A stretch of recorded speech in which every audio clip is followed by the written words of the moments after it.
Alright, moving on to our next Patreon request, and this one comes from Major Mercury, who asked me to do a Warhammer Tigre crossover.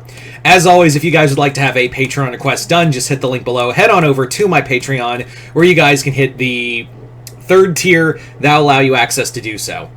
But other than that, let's get started with the video. So the story begins in Miracle City, and essentially what's been going on is that White Pantera, Rodolfo, he's just been swamped with just endless shit. He has just been getting absolutely mollywomped with this new wave of crime. Only, it's not a, typical form of crime. It's actually like something way worse. It's something that was really like, oh shit, this is really violent. It's basically these outbreaks of gangs spreading untold violence across across the city. Like, it's just random acts of violence, and it's just people just screaming their heads off, people just beating it, like these gang members just starting fights and getting so violent that they even like start turning on each other.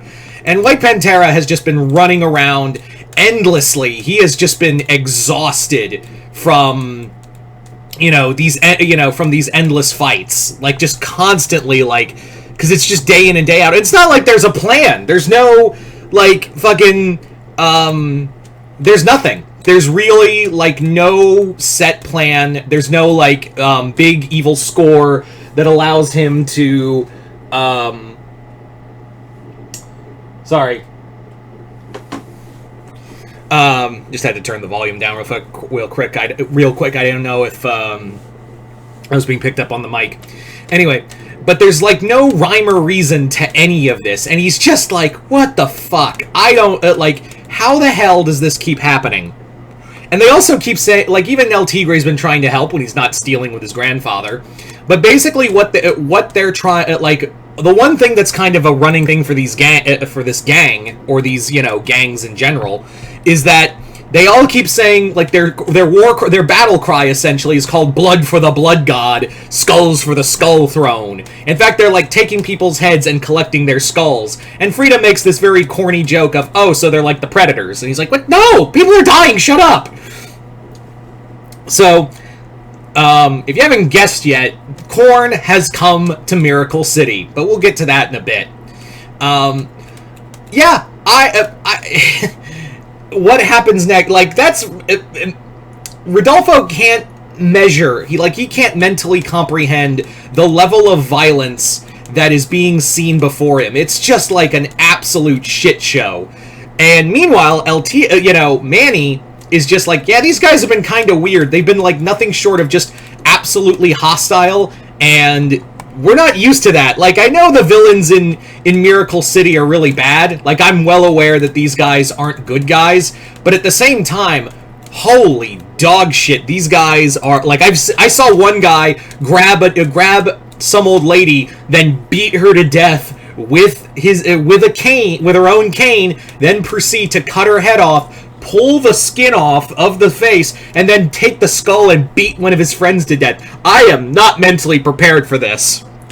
So even, like, it even goes to show that these these Kornate cults are spreading like a virus. Now, while, like, White Pantera is trying his best to quell this outbreak of violence, Manny's been doing something on the side. That thing on the side is by the name of Zoe Aves, aka Black Cuervo, because yes, they are dating in here. Why? Because she's a better character than Frida. Shut up, it's my story. Anyway, so Manny has been in touch with Zoe, and Zoe basically tells him, listen, my dude, hun, yeah, the villains are scared too. We are equally as terrified of these guys too, because they just break into, like, when my family and I were trying to rob a bank, one of the cops just shouted "Blood for the Blood God," shot at us, then started shooting and executing the other guards and people in the bank before blowing his own brains out. This is unparalleled. So we need to figure out where, like, this like level of violence is coming from. So Tigre and Cuervo head out one night on patrol and start following one of these gangs. and the gang members are just in the middle of, like, ripping apart, like, just in the middle of fighting each other, crying out blood for the blood god, and the other chants, skulls for the skull throne! And they're like, who the hell is this blood god? Like, do we have any idea of, like, who the hell this blood god is? It'd be really nice to know, where that's all coming from. And that's where they hear a voice behind them go, I would like to know as well. And it turns out it's Sartana of the Dead. So immediately they're like, oh shit. Because A, it's Sartana of the Dead, and B, Sartana of the Dead sees a villain dating a kind of hero. So, it's bad news all around. So, immediately, like, Zoe's whole thing is like, well, I guess we have to kill him, kill her, Manny. And he's like, damn. But Sartana's like, you couldn't kill me if you tried. Also, I'm here to call a truce. And they're like, truce? What the hell are you talking about? So, Sartana basically explains that she's been on the trail of these cults as well. But she knows who's behind it. And she basically says, the god I serve, the ancient Aztec gods of death, we're not the only god. There aren't the only gods. In fact, they aren't the only gods in the universe. There is a world beyond that has been called so many things: hell, the apocalypse, the immaterium, the eye of terror. It's been called a lot of things, but in there are basically four incredibly powerful beings called the gods of chaos, and one of the most powerful of the four, Khorne, is the blood god. And all he craves is war and violence. That's his whole drive, is, desiring blood and violence. And the worlds out there, they desire blood and conquest. That's what Khorne is all about. So Manny's like, so you're telling me that some god from some other universe reached out to our city because it's so full of violence? That doesn't make any sense. Actually, no, that makes a lot of sense. I'm sorry. So, yeah, basically there was so much violence and sin in Miracle City that Khorne was like, hey, what's going on over there? I'm gonna go take a look. So, yeah, so Khorne's influence started, basically influencing random people throughout Miracle City. And Sartana's basically like, if we don't stop this soon, Khorne is going to, find a way to come to this... Khorne, not just Khorne, but it could be the other, his siblings that come along with him. But if Khorne makes it here, nothing's gonna be left. And I would like to rule over as, the absolute crime boss of the city, so how are we gonna figure this out, lovebirds? But as they're talking, that's when they start seeing, they hear more chanting. And this time around, the chanting actually grows into something even greater. That something greater is a summoning spell, and who they summon is Skarbrand. So Skarbrand is now here, and Manny's like, who the fuck is that? And Sartana's only response is, that's a problem. So, Skarbrand immediately, just pronounces himself as the new leader of this Khorne cult. And he goes, follow me, and you shall have all the blood and skulls to appease our god. And everyone's just like, blood for the blood god. But as Skarbrand's, giving his speech and ranting and calling out to the others, he immediately, he notices something. He's like, we're being watched. And sure enough, they all see him. So now Sartana has to, bring Manny and Zoe and bring them back to their base before they get overwhelmed by Khorne acolytes. And it's not just Skarbrand. Now Khornate demons are starting to arise from the ashes and are starting to spread like a wildfire. So it's not going good. However, Sartana, after bringing them back to her hideout, she is essentially like, there is a way that we could if we can send, now that one of his demons is here, there's a spell I can use that could send him back, and probably seal off Khorne from coming to our universe. And they're like, okay, cool. How do we use it? It would be really nice if you told us. And to which Sartana is like, well, here's the thing, you gotta fight him. Like, basically, she magically endows Zoe and Manny with armor that has like a disability, like a basically old magic that can cancel out chaos magic. And they're like, you need to challenge Scarbrand, beat him in a fight, and hopefully it'll all work out. So get to it, numbnuts.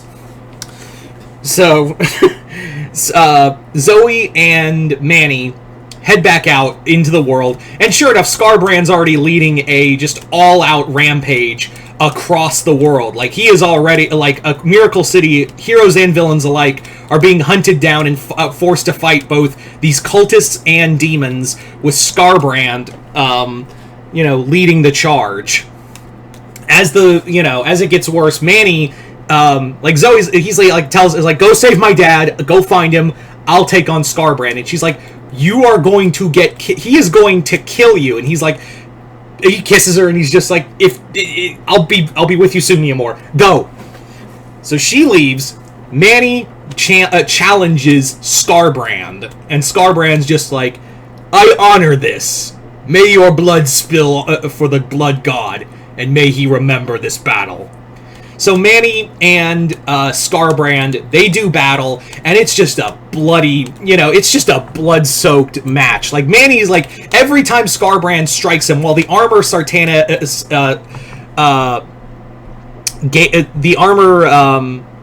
Sartana gave him is protecting most of his body, it is like, it still fucking hurts. Like, it's still like, pummel, it's still like just beating him. He can still feel it. Like, he feels like ribs breaking, and he's like, yep, that's a collapsed lung.